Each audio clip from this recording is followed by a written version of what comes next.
조선 역사의 한 획을 그었던 수많은 인물들 속에서 유독 우리의 마음을 강렬하게 사로잡는 한 여인이 있습니다. 그녀는 가장 화려한 성공의 정점에 올랐다가 가장 비극적인 몰락을 경험했죠. 과연 그녀는 타고난 악인이었을까요? 아니면 그저 혹독한 삶 속에서 살아남기 위해 발버둥 쳤던 한 인간이었을까요? 우리는 흔히 악녀장희빈이라는 단편적인 이름만을 기억하지만 그 이름 뒤에는 한 여인의 처절한 생존 투쟁과 그 과정에서 피할 수 없었던 궁중암투의 진실이 숨겨져 있습니다. 그녀의 선택이 조선 사회에 어떤 거대한 파장을 일으켰는지, 그리고 그 이면에 감춰진 이야기는 무엇이었는지 오늘 우리가 함께 추적해볼까 합니다. 자, 이제 시간의 문을 열고 조선시대로 돌아가 볼까요? 이야기는 낮은 곳에서 시작됩니다. 장희빈, 본명은 장옥정이었죠. 그녀는 역관 가문 출신으로 당시 조선 사회에서는 결코 녹록지 않은 신분이었습니다. 조선이라는 엄격한 신분 사회에서 여성은 특히나 자신의 태어난 배경을 벗어나기 어려웠죠. 대부분의 궁녀들은 이름 없는 존재로 살다가 궁궐의 한 귀퉁이에서 조용히 생을 마감하는 것이 보통이었으니까요. 하지만 장옥정에게는 남다른 기계와 비범한 아름다움이 있었습니다. 궁궐의 단조로운 일상 속에서도 그녀는 마치 봉오리에서 막 피어나는 꽃처럼 주변의 시선을 끌 수밖에 없었을 겁니다. 빨래터의 물소리나 나인들의 제잘거림 속에서도 그녀는 어딘가 모르게 다른 빛을 발하고 있었을 테니까요. 그녀가 품었던 야망은 어쩌면 그 시대 여성에게 허락되지 않은 금지된 꿈이었을지도 모릅니다.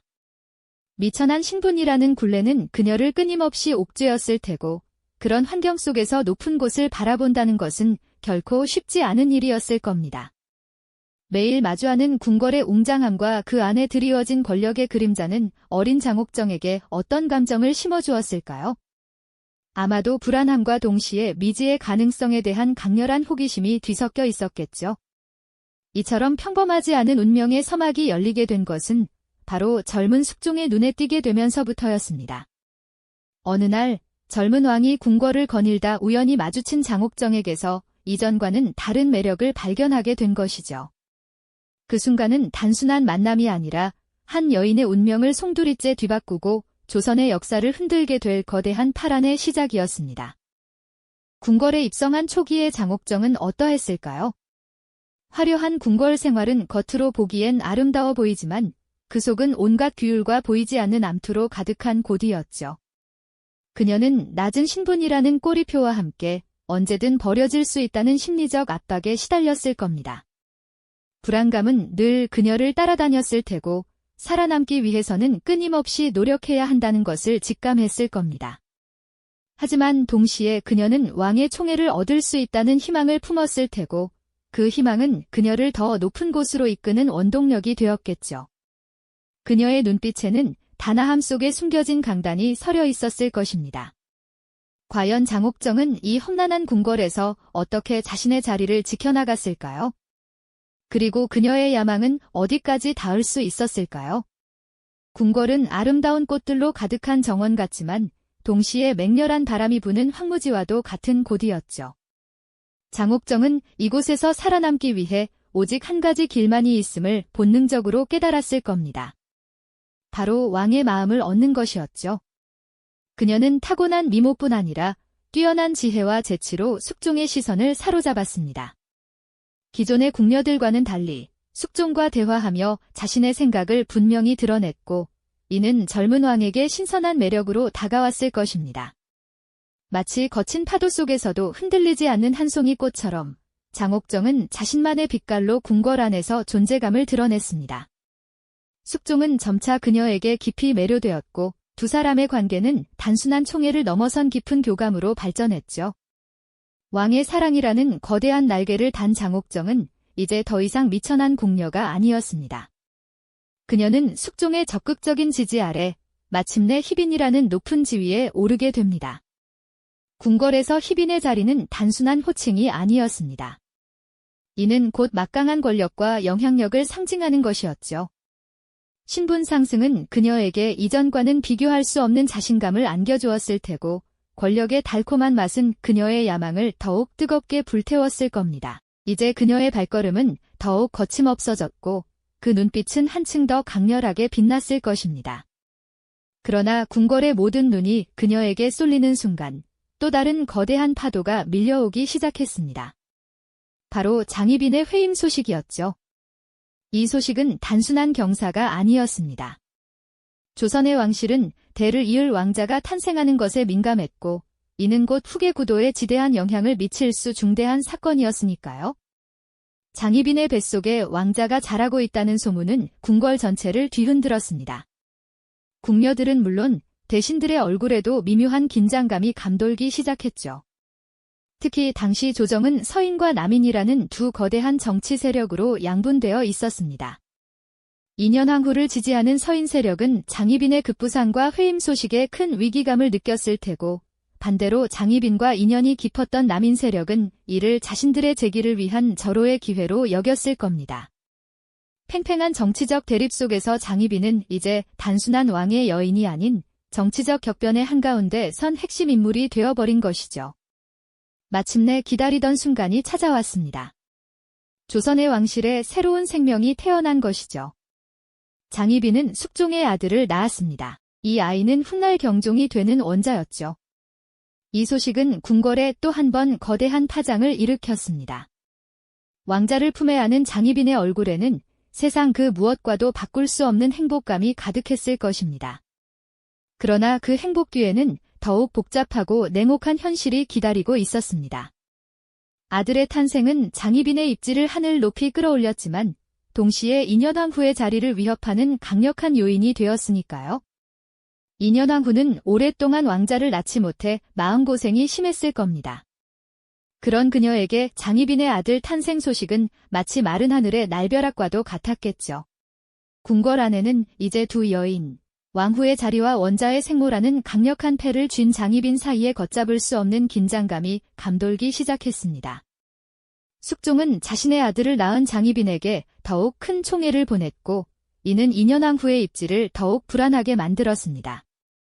대신들 사이에서는 원자를 세자로 책봉해야 한다는 주장이 불거져 나왔고 이는 서인과 남인 세력 간의 첨예한 갈등으로 이어졌습니다. 과연 인현왕후는 이 위기를 어떻게 헤쳐나갔을까요? 그리고 장희빈은 아들을 통해 얻은 권력을 어떻게 활용하게 될까요?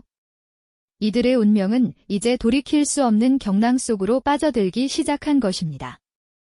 한 여인의 야망이 불러온 거대한 폭풍은 과연 어디까지 닿을 수 있을까요? 그 질문에 대한 답은 그리 오랜 시간이 걸리지 않아 조선 팔도에 울려 퍼졌습니다. 아들을 낳아 원자의 생모가 된 장희빈은 이제 그 누구도 막을 수 없는 것엔 파도와 같았습니다. 그녀의 존재는 숙종의 마음을 온전히 사로잡았고 이 뜨거운 사랑은 단순한 총애를 넘어 거대한 권력의 칼날로 변모해 인현왕후를 향했으니까요. 결국 인현왕후는 폐위라는 참담한 비극을 맞이하게 됩니다. 한나라의 국모로서 오랜 세월 지켜온 그 존귀한 자리에서 하루아침에 쫓겨나는 그야말로 비극적인 운명에 처하게 된 것이죠. 인현왕후가 정든 궁궐을 떠나던 날 과연 그녀의 심정은 어떠했을까요? 모든 것을 잃어버린 듯한 그 허망함과 절망감은 이루 말할 수 없었을 겁니다. 그리고 마침내 그 비어버린 왕후의 자리에 장희빈이 오릅니다. 미천한 궁녀로 시작해 조선의 최고 권력인 왕후의 자리에까지 오른 순간 그녀의 오랜 야망은 마침내 그 정점에 도달했습니다. 화려한 왕후의 의복을 입고 근엄하게 앉아있는 그녀의 모습은 분명 위풍당당하고 모든 것을 손에 넣은 듯 보였을 겁니다. 하지만 그 눈빛 속에는 알 수 없는 불안감이나 깊은 고독이 스쳐 지나가지는 않았을까요? 권력의 정점에 섰다는 기쁨보다는 이 자리를 필사적으로 지켜내야 한다는 압박감과 언제 무너질지 모른다는 두려움이 더욱 크게 그녀의 마음을 짓눌렀을지도 모릅니다. 높은 곳에 오를수록 불어오는 바람이 더욱 매서운 법이니까요. 장희빈이 왕후가 된 것은 단순히 개인적인 성공을 넘어 당시 조정의 권력 판도를 뒤흔드는 결정적인 계기가 되었습니다. 그녀를 든든하게 지지했던 남인 세력은 이제 조정의 요직을 독점하며 막강한 권력을 휘둘렀죠. 하지만 권력이라는 것은 참으로 변덕스럽고 덧없는 것이죠. 숙종의 마음은 영원히 한 사람에게만 머물지 않았습니다. 장희빈을 향한 사랑의 열기가 점차 식어갈 무렵 궁궐에는 또 다른 여인이 등장하며 미묘한 파장을 일으키기 시작했죠. 바로 훗날 영조의 어머니가 되는 최숙빈이었습니다. 그녀는 비록 낮은 신분이었지만 순수하고 청초한 매력으로 숙종의 시선을 사로잡으며 장희빈의 입지를 다시 한번 불안하게 흔들기 시작했으니까요. 숙종의 마음이 최숙빈에게로 기울자 궁궐의 권력 지형도는 마치 모래성처럼 급변했습니다. 한때 위세를 떨치던 남인 세력은 점차 힘을 잃어갔고 한때 장희빈에 의해 물러났던 서인 세력이 다시 재집권을 모색하며 칼날을 갈기 시작했죠. 장희빈은 아마도 불안감을 넘어선 공포에 휩싸였을 겁니다. 자신이 온갖 역경을 딛고 어렵게 쌓아올린 모든 것이 한순간에 무너질지도 모른다는 생각에 사로잡혔을 테니까요. 그녀의 불안감은 점차 광기 어린 집착으로 변해갔고 결국 돌이킬 수 없는 비극의 씨앗을 뿌리고 맙니다. 급기야 조선 역사에 길이 남을 섬뜩한 사건이 궁궐에서 터지고 마니 바로 무고의 옥이라는 주술저주 사건이었습니다. 장희빈의 처소 근처에서 뜻밖에도 인현왕후를 저주하는 끔찍한 주술 도구들이 발견된 것입니다. 땅속에 묻혀있던 인형들과 부적들, 그리고 섬뜩한 재물들이 세상에 드러나자 궁궐 전체는 경악과 공포에 휩싸였습니다. 이 충격적인 소식은 숙종의 귀에까지 들어가게 되었고 숙종은 엄청난 분노에 휩싸였죠. 자신이 한때 그토록 사랑했던 여인이 이런 끔찍하고 잔혹한 주술을 행했다는 사실에 배신감과 경악을 금치 못했겠죠. 이 무고의 옥 사건은 장희빈에게 결정적인 몰락의 빌미를 제공했습니다. 그녀의 모든 권세와 영광은 이제 돌이킬 수 없는 벼랑 끝에 서게 된 것이나 다름없었죠. 한때 숙종의 총애를 한 몸에 받으며 왕후의 자리에까지 올랐던 여인. 그러나 그 권력의 무게는 너무나 무거웠고 그녀가 권력을 지키기 위해 선택했던 방식은 결국 비극적인 운명으로 이어지고 말았으니 참으로 안타깝습니다. 과연 장희빈은 이 절체절명의 위기를 벗어날 수 있었을까요? 그녀의 앞날에는 또 어떤 피바람 부는 파란이 기다리고 있었을까요? 장희빈의 처소에서 발견된 그 섬뜩한 저주의 흔적들은 더 이상 그녀를 변호할 여지조차 남기지 않았습니다. 숙종은 한때 사랑했던 여인에게서 느낀 배신감과 자신의 치세에 드리워진 불길한 그림자에 분노하며 결국 비극적인 결정을 내리게 됩니다. 조선의 법도에 따라 왕실에 해를 끼치고 왕후를 저주한 죄는 용서받을 수 없는 대역죄였으니까요. 마침내 숙종은 장희빈에게 사약을 내리라는 엄중한 명령을 내렸습니다. 권력의 정점에서 모든 것을 손에 쥐었던 여인의 운명은 이렇게 한순간에 차가운 나락으로 떨어지고 말았죠. 사약을 받기 직전 장희빈의 마음속에는 과연 어떤 생각들이 스쳐 지나갔을까요? 미천한 신분으로 태어나 오직 살아남기 위해 그리고 아들을 지키기 위해 발버둥 쳤던 지난날의 처절한 투쟁들이 주마등처럼 스쳐갔을 겁니다. 왕의 사랑을 얻기 위해 또 그 사랑을 지키기 위해 그녀가 택했던 수많은 선택들이 과연 온전히 자신만의 잘못이었을까? 어쩌면 그녀는 스스로에게 되묻고 있었을지도 모를 일입니다. 권력이라는 거대한 소용돌이 속에서 한 인간으로서 살아남기 위한 몸부림이 결국 그녀를 이 비극적인 결말로 이끌었던 것은 아닐까요? 마침내 차가운 사발에 담긴 사약이 그녀 앞에 놓였습니다.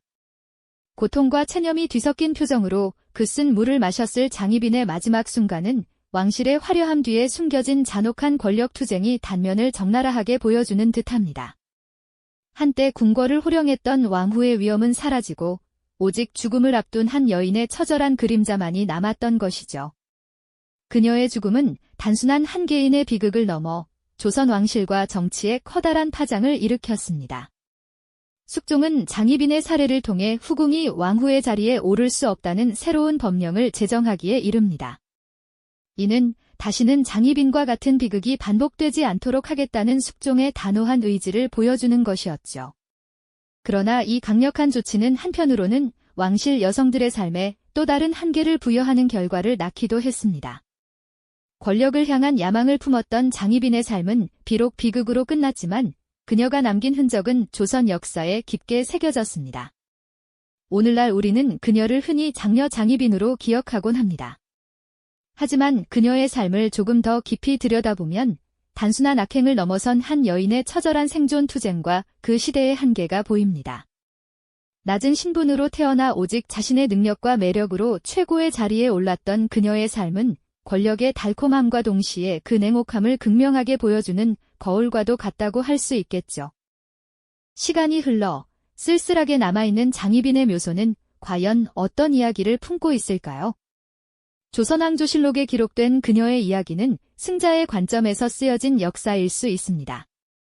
하지만 그 기록들 속에는 권력이라는 거대한 파도에 휩쓸려 자신만의 방식으로 살아남으려 했던 한 인간의 처절한 몸부림이 고스란히 담겨 있습니다. 그녀의 삶은 오늘날 우리에게도 깊은 질문을 던집니다. 과연 권력이란 무엇이며 우리는 그 속에서 어떤 선택을 해야 하는 걸까요? 장희빈의 이야기는 단순히 과거의 비극적인 궁중 암투가 아닙니다. 어떤 시대에서든 개인이 거대한 시스템 속에서 어떻게 생존을 모색하고 그 과정에서 어떤 대가를 치르는지 보여주는 거울이죠. 그녀의 선택과 운명은 현대 사회를 살아가는 우리에게도 시사하는 바가 크다고 생각합니다. 역사는 승자의 기록이지만 그 이면에는 장희빈처럼 사라져간 수많은 이들의 처절한 이야기가 숨쉬고 있습니다. 우리는 과연 그들의 삶을 온전히 이해하고 있을까요? 이 영상이 도움이 되셨다면 좋아요와 구독 부탁드립니다. 여러분의 응원이 제게 큰 힘이 됩니다. 다음 영상에서도 더 유용한 정보를 공유하겠습니다. 감사합니다.